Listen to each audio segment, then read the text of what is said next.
Welcome all, welcome to this lab of object-oriented programming one, that is Java.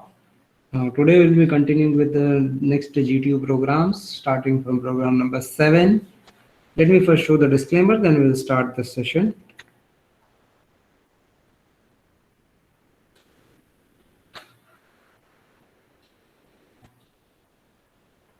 Okay, so let me start the session and see. We have seen this list of experiments of our GTU, and we have already done this program number 1 to 4 and 5 and 6 also. Now let us let us start with program number 7. What does it say? Program number 7 says that assume a vehicle plate number consists of 3 uppercase letters. So it might be something like this. It might be, let's say it can be A, B, C. Well, 3 uppercase letters, okay, and followed by 4 digits. So it can be something like 1, 2, 3, 4, right? So in this way, we have to make what? We have to make a vehicle plate number, okay, consisting of what? 3 uppercase letters followed by 4 digits. So this should be a random generation, okay. So we say that write a program to generate a plate number. We have to do what? We have to generate a plate number, okay. So for that, what we will do is, check this out. This is the program that we'll be doing. This is practical number 007. In this, what we use is, we have already learned the use of random method of math class, right? So here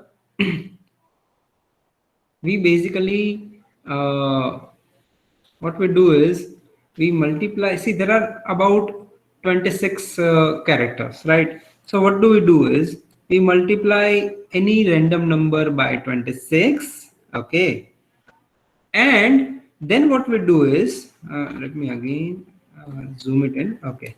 So check this out over here. Here we first generate a random number, okay. In this main method inside this class, what we do is we first generate the random number, okay. That random number is multiplied by 26. So since we have 26 characters, that is which one? A to Z.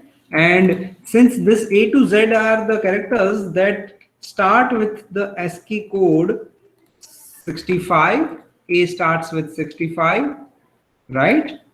So that 65 is being added over here, okay, to make it a that particular type of character, okay. And so you get, math.random generates what? Any number, any typical number, any floating point number, right? And that mostly is from 0 to 1, right? Then we multiply it by 26 and we add 65 to it. So any ASCII value starting from 65 up to the ASCII value of Z comes, and that ASCII value, that whole ASCII value is being typecasted as a character. You can see that this whole expression has been typecasted as a character, and then that character, so basically here this converts it into a character, and then what we do is we concat it as a string. We concat it to a string, so we make it a string. This is an empty string. See, double quote, this is the starting double quote with, and this is the ending double quote. So this shows this is an empty string. That empty string is concatenated with what? With this particular character. So first, this right now, this part is just a number only, but when we cast it into a character, that then it becomes a number. So this expression results into what?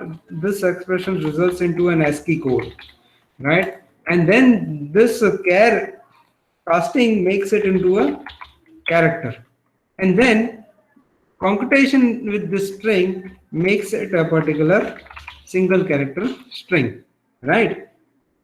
Okay.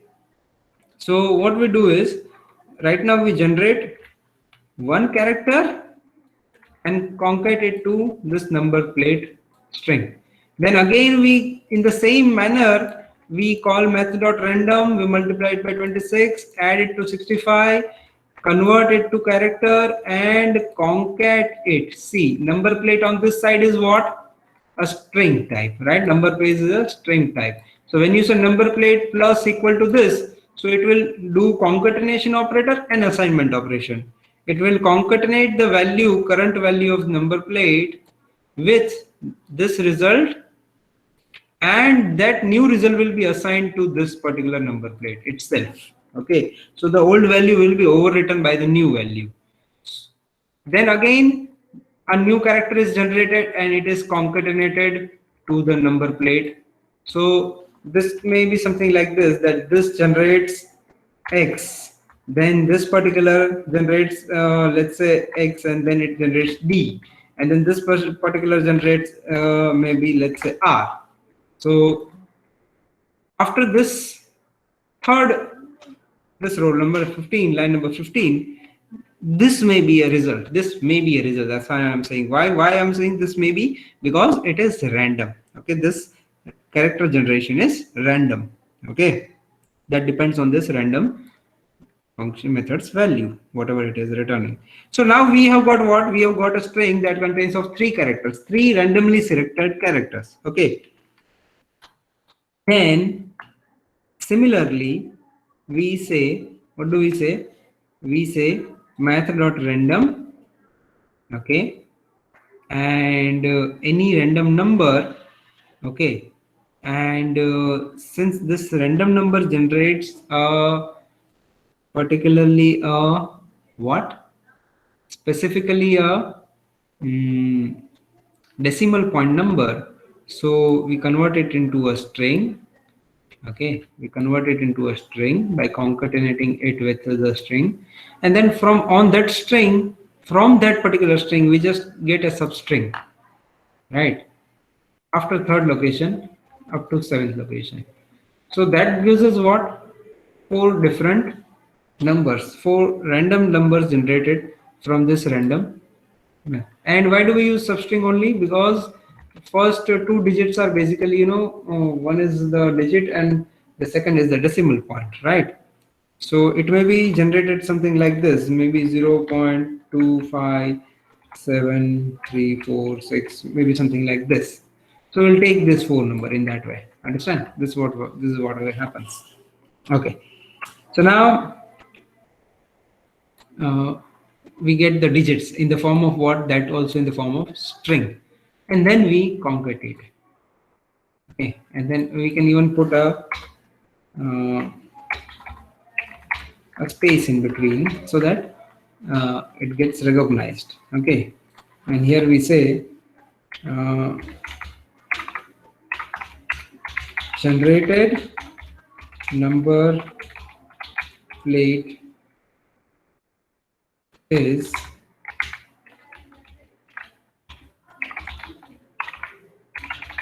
value is concatenated with this too. Okay. Okay.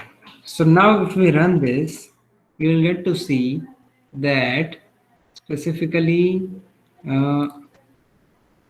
here it is. See this. This is the value. This is the output. Generated number plate value is SHP4955. Now let me run it again. It will give me a different value. Check this out. It is now, before it was SHP4955, it is now YPA1300. You see the difference? Both does not match, because that is random generation, right? It will obviously behave every time you run the program. It will behave in a different manner. So see, first it gives us this, second time it gives us this, third time it gives us this. You see that? Yes. So our aim has been achieved. What was the aim? To generate randomly the strings and also the numbers and generate a number plate value. And then there are some operations that have been done over here. You can just try it out. Okay, I'll let it be there for you people to explore it. What happens if we do it like this way? What happens if we do it like this way? Try that out and see. Try commenting this part and try to see whether if this runs or not. Okay, fine. So that is our program number 7. Okay. Any doubt in this? Please do let me know. Otherwise, we'll go to next program. Yes. Any doubt in this particular program? Please do let me know.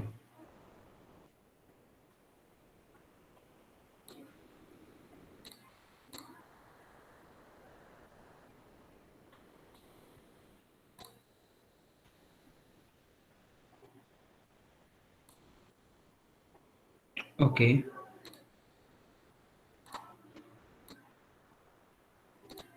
Okay, let me share my screen, and now we'll go to the next program.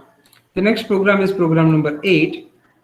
In this, it says write a program that reads an integer and displays all its smallest factors in increasing order. What does it say?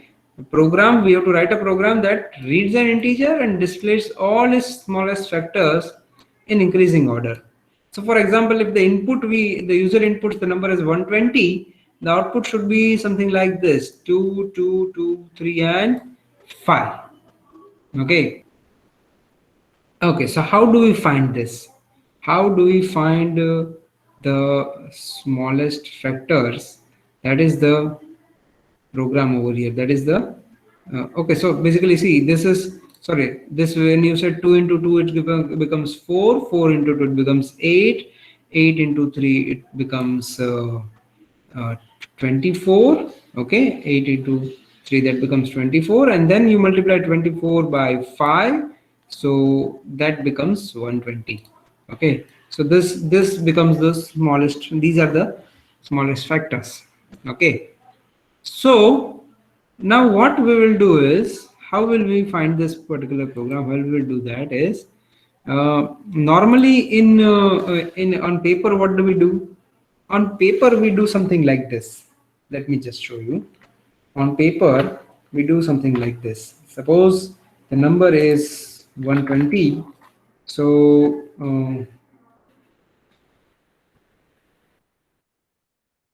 we find out what? We find out, let's start with 2.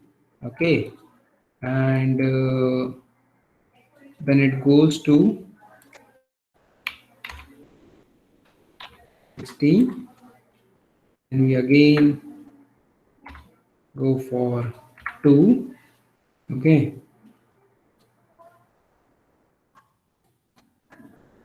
And here we say it is 30. Okay. Then we again go for 2. And here we say what? 15. And then we go for 5. Okay. And that gives us what? That gives us 3. And then we go for 3. And that finally gives us 1. Okay. So what happens is, when you divide this, 120 by 2, what remainder do you get? The remainder that you get is 0.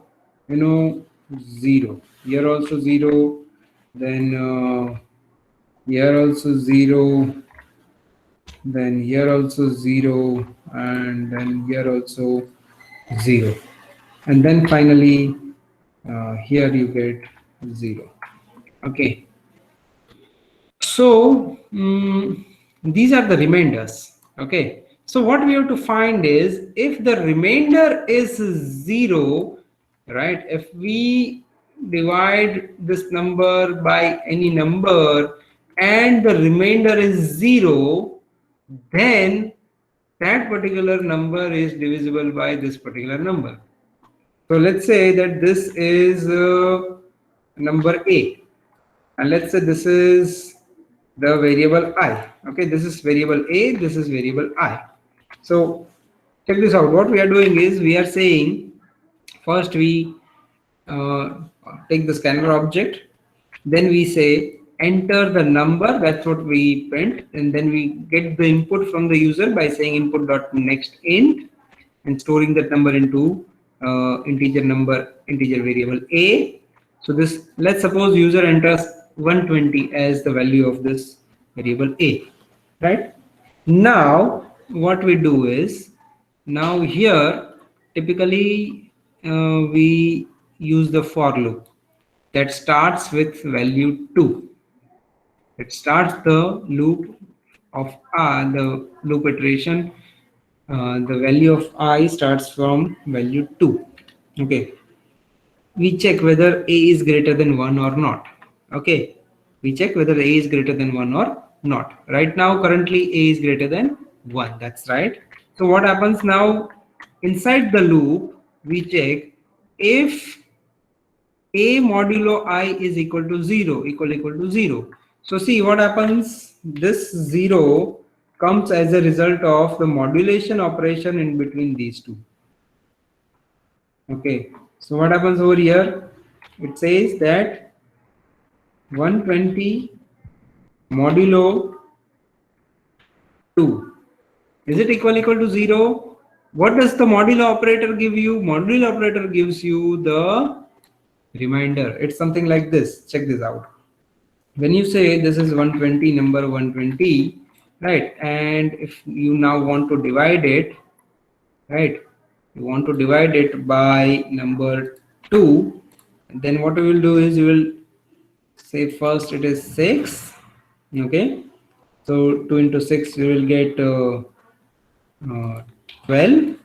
Okay, and so from here you get the result as 0, and then this 0 is taken down. Okay, this 0 is particularly taken down over here, and that becomes what? That becomes, when you say 2 into 0, that will result into so this particular 0 is taken down, and then when you say 2 into 0, that results into particularly 0, and finally you get what? 0 as the reminder. Okay, and finally what you get is 0 as the reminder. So that's why 120 divided by 2 gives you the answer is 60, but the remainder is 0. You see, so we check for remainder by the modulo operator.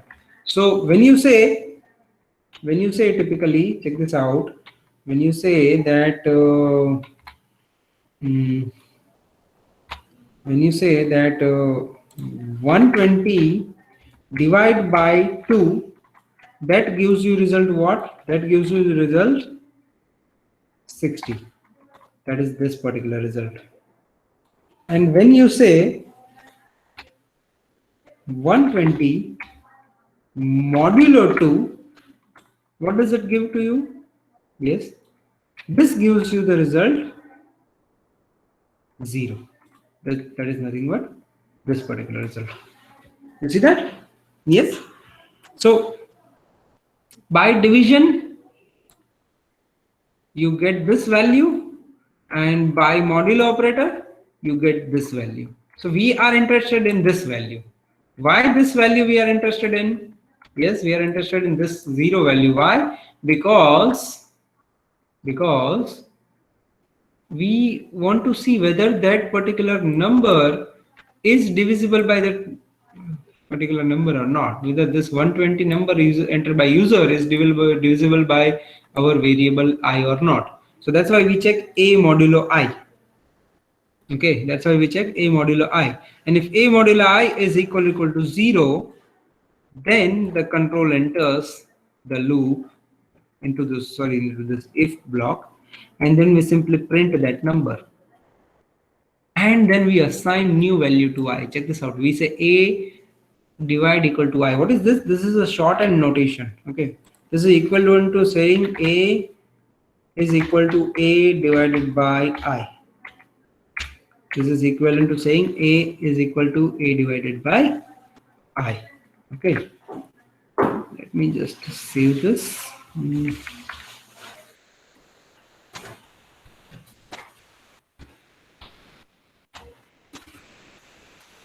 Okay, so here we get what? New value of A. What is the new value of A? It is 60. Before it was 120, now it has become 60. In the next iteration it will become 30, and the next iteration it will become 15, in the next iteration it becomes 3, and in the last iteration, after the last iteration, it becomes 1. So basically this particular condition becomes false. What happens? This condition becomes false. So that's why the loop does not go when the value of A is 1. Loop does not execute and the control does not go into the loop when the value of A becomes 1. You see that? So we go on reducing the number value of this A up to 1, and whatever the numbers that we find are able to divide that particular number. By using modulo operator, we find whether the remainder is 0. If it is so, then we are able to divide it, and then simply we print it out, and then only we assign new value to it. Otherwise we don't assign, right? And if this is not the case, then what to do? Then obviously you here you try to increment I and try to go ahead up to where it will go. Yes, up to where it will go. Basically it should go up to we just checks whether this A is greater than 1 or not. Up to that part it will go. Okay, so let me just run this and let's see what happens. Here it says enter the number. We'll say 120, and there it is. The factors are 2, 2, 3, 5. Why it is giving comma? Because we are not sure where the numbers are, how many numbers there will be. So after printing the first number, we just put comma. So after each number, it's putting a comma. You see that? Let me again run this. And we say number. I say 125. It gives me 555. If I say, suppose again, and number 127. So there it is, only 127. You see, no other number is able to divide it. See that? Let's try to enter some prime numbers. So a prime number is kind of a 13. That's it. Prime numbers don't have factors. You see that? So that's the result. Say 11. That's it. Okay. So that was our which program? That was our program number 8. What is that used for?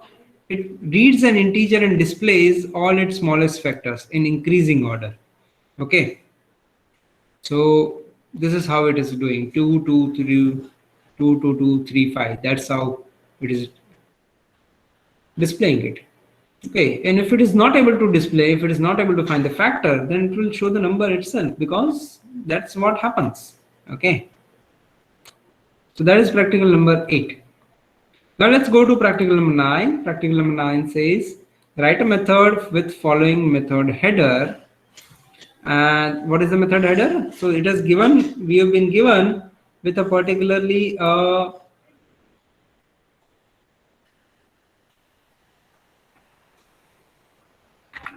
method signature. This is the method signature that is given. Public static int GCD and int num1 comma int num2. So can you define what is there in this method declaration? Yes, can you say? First of all, see, it is declared public, so it is publicly available. Second, it is static, so it is a class based method. You don't need to create the instance of your class, you just call it through class name. It can be directly called in the main method. Int GCD returns an integer value. GCD, that is the name of the method, and then two parameters which are of type integers. Okay. So this is the method error. This is the what? This is the method signature given to us. Okay, and we have to make the method in the same form. The method should have this same signature. Okay, and what is our task to do? What is the task at hand? Check this out. The task says that write a program that prompts the user to enter two integers and compute the GCD of two integers. We basically have to enter two integers and compute the GCD of two integers. Okay, so let's see what is GCD. Yes, greatest common divisor, right? So check this out. In this class, in the main method, we first get the scanner object, then we display a message saying enter the number 1, and we say input.next int. That number is read and stored into variable num1. Similarly, again we display a message saying enter number 2, enter the number 2. We read the input from the user through the keyboard, and that is converted into an integer by this input.nextInt method, and that is being now stored into the num2 variable. So we read two numbers. So suppose user enters some numbers like 6 and 16 and let's say 14 and 7 in this way. Okay, so what will happen is this will basically, these two numbers will be sent to the GCD method that we have defined. Okay, and whatever will be the result of this GCD method is returned, and that is assigned to the variable result, and then we just simply print it out. GCD is this particular result. Okay, so what does GCD method do? Let's see that. So when you basically, when the control comes on this particular line number 20, and it calls this method, the control jumps to this particular location, this method. This is the method declaration, right? So the control jumps over here. Okay, and now what happens? Let's see. Let's go into that particular method. Here, this is the method declaration. Okay, you can see that this is what? This is the method signature. Okay, so now see here in this GCD method, what we have done is, so when this control comes over here on this line number 20, first it executes all the statements. Okay, first it executes all the statements in the main method. When control comes over here, it jumps from this method call, it jumps to this particular method declaration. Okay, and these two number values are being transferred to these two parameters. Okay, so this number 1 gets transferred into num1, then num2 gets transferred over here, and now we try to calculate the GCD. Okay, how do we do that? Check this out. So here basically we first create a variable called result and define its value equal to 1. Then we say for int I equal to 2, I is less than or equal to num1 and I is less than or equal to num2. Okay, so we start with a value with variable I which starts with number 2, and then we start, we check, we confirm that I is less than or equal to number 1 also and less than or equal to number 2 also. Okay, and if at all, if it is similar to any one of the numbers, then the loop will stop executing. Okay, right? So if let's assume that I is right now smaller than these two numbers. Okay, and then if it is smaller, then the control will go into this loop, and in this if part, what we have done, check that out. Here we have said if num1 modulo I is equal to 0 and num2 modulo I equal to 0, it means both the numbers are divisible by this value I, that is the variable I, then result, we will say result is equal to result into I. Okay, that what is result? Result value is 1. So 1 into I.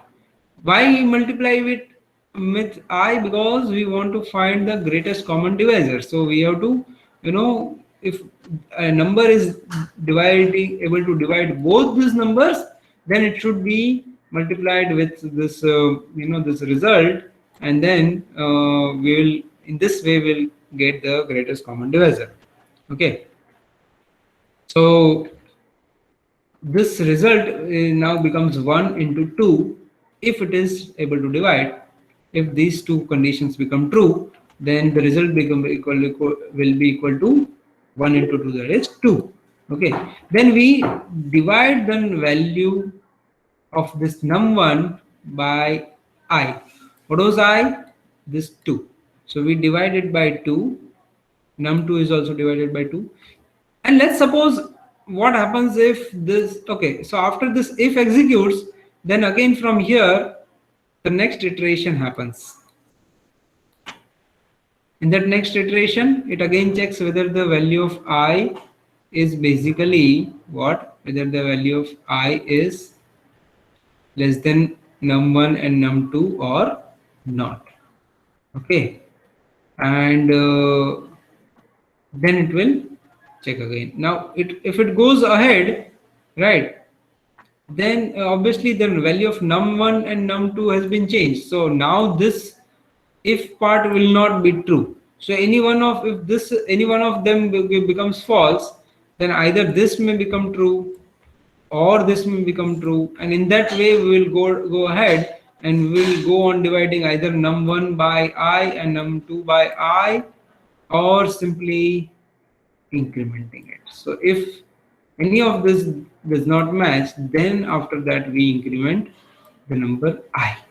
Okay, so 2 divides this num1 and num2 a lot of times, and each time num1 and num2's value, or maybe num1's value, or maybe num2's value changes. Okay, and then finally whatever the result is there, how do we get the result? Result is computed only if the number is able to divide both the numbers, you see. So a common number is always multiplied into result. A common divisor is multiplied into result, and then we say return result, and we get the final result over here, and we simply print it out. Okay, we can even say GCD of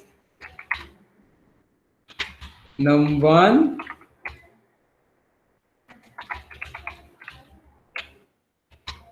and num2 is this result. Okay, let's run it out.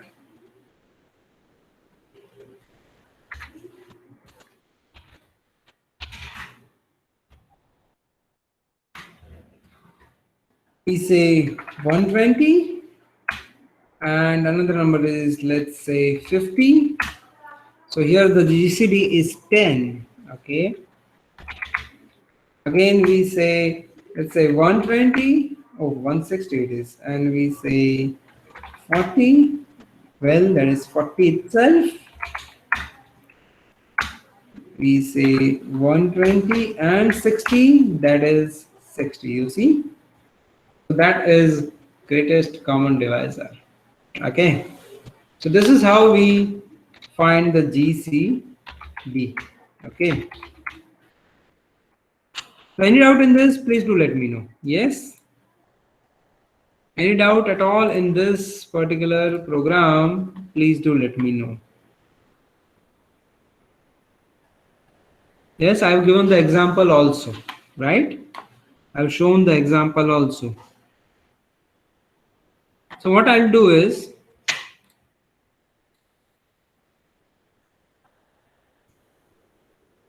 I'll put all these 3 programs. Okay, since these programs are there, I'll say programs 7, 8 and 9 added. Okay, and I'll commit it to master and I'll push it to the origin, and you'll be able to get the programs from the repository. Okay, so that's it for the day. I think let's stop the recording and we can have interaction. Okay, if you have any doubt, please do let me know. Okay.